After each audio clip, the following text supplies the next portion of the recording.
Welcome to The Jeweler's View. I'm Courtney Gray, metalsmith, educator, and creative business strategist. After 25 years in the jewelry industry, running one of the country's top metalsmithing schools, coaching artists, advising companies and organizations, and hosting interviews with some of the best in the craft, I finally created the kind of support I wish I'd had from the start. This podcast is a part of that. Each week, I share the lessons I had to learn the hard way so you can build a rhythm that supports your creative work, your values, and the life and business you actually want. Find tools, coaching, and my Transform course at CourtneyGrayArts.com, and let's get to work. Most jewelers waste thousands of dollars on tools they do not actually need. Not all at once, not in a dramatic spend your life savings way, just slowly over time. A tool here, another one there, something that looked promising, something that felt like the next step. And before you know it, you've got a bench full of tools and a studio packed to the brim, and you're still figuring out how to use them well. Over the last few episodes, we've been in the practical lane: gemstones, supplier relationships, appraisals, and documentation, the real nuts and bolts of how a working jewelry practice actually operates. Today, I want to bring things all the way back to the bench, to the physical space where the work actually happens, to tools, our favorite topic. Because tools are one of the first real investments that jewelers make. And if I'm being honest, the relationship most jewelers have with their tools is a little bit complicated. Part necessity, part aspiration, part temptation. And there's something about a well-made tool that just speaks to you. The weight of it, the precision of it, the promise of what it might make possible. But there's also a version of tool buying that becomes its own kind of avoidance. And I want to talk about both sides of that today.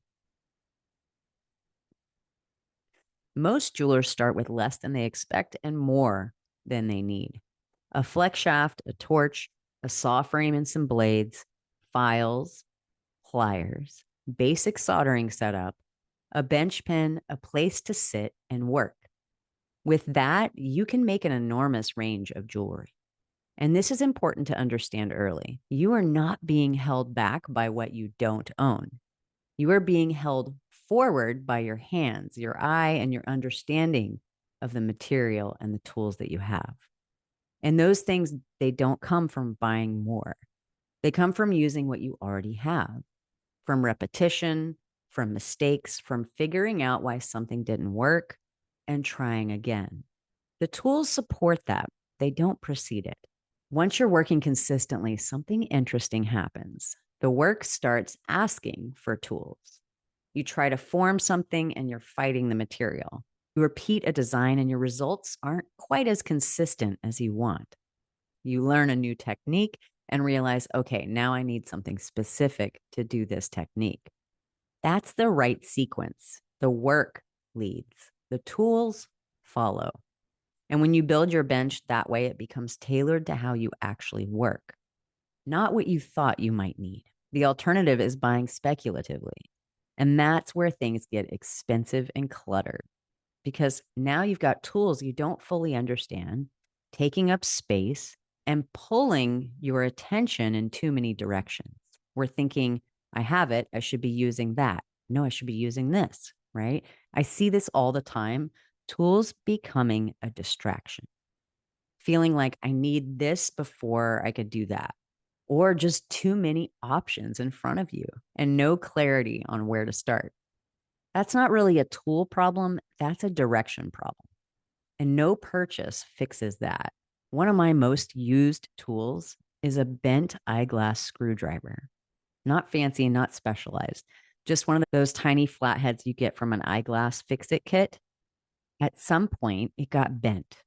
And before I threw it away, I held it at the bench and realized the angle was perfect for polishing my waxes, something I was doing all the time. I've used this one little tool for over 20 years. No one else would look at it and think it mattered, but at my bench, it's indispensable. It's one of my favorite things. Most jewelers have something like that. A modified tool, a workaround, a small solution that became permanent. And the most important tools on your bench are often the ones that reflect how you work now, not what a catalog told you to buy. Now, don't get me wrong, there is a category of tools that does meaningfully expand what's possible in your studio. And in the next episode, we're actually going to go deeper into this and look at what happens when a tool like that starts to reshape how you work entirely. Before I buy any tool that represents a real investment, I ask 3 questions. What specific problem is this solving? Not a general upgrade, a real recurring friction point.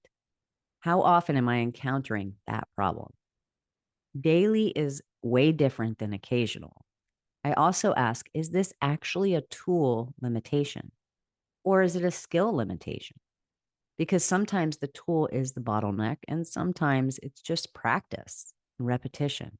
If all 3 line up, buy it, learn it, use it fully.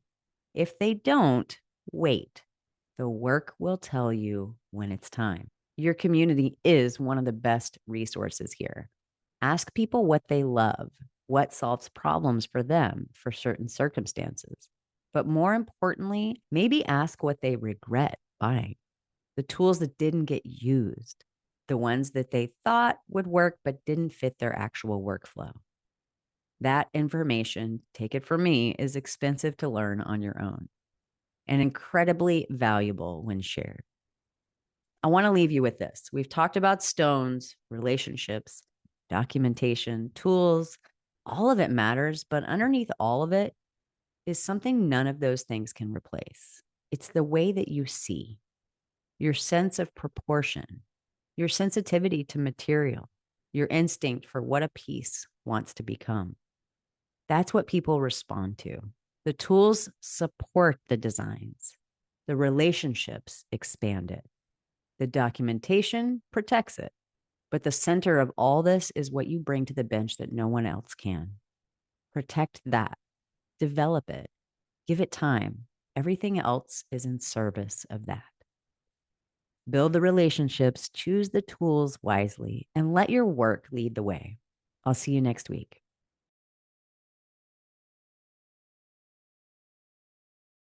Thanks for listening to The Jeweler's View. If today's episode gave you something to think about, you'll find tools, coaching, resources, and the Transform course at CourtneyGrayArts.com. Remember, you're not behind. You're becoming exactly the kind of maker your business needs. And that kind of depth, it takes time. I'll be back next week, same time, same tough love. Onward and upward.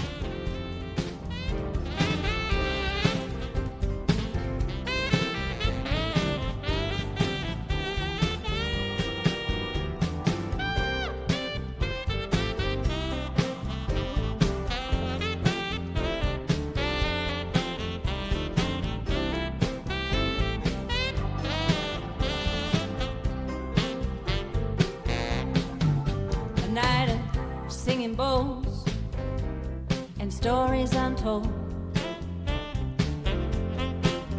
Yeah, here's to the dream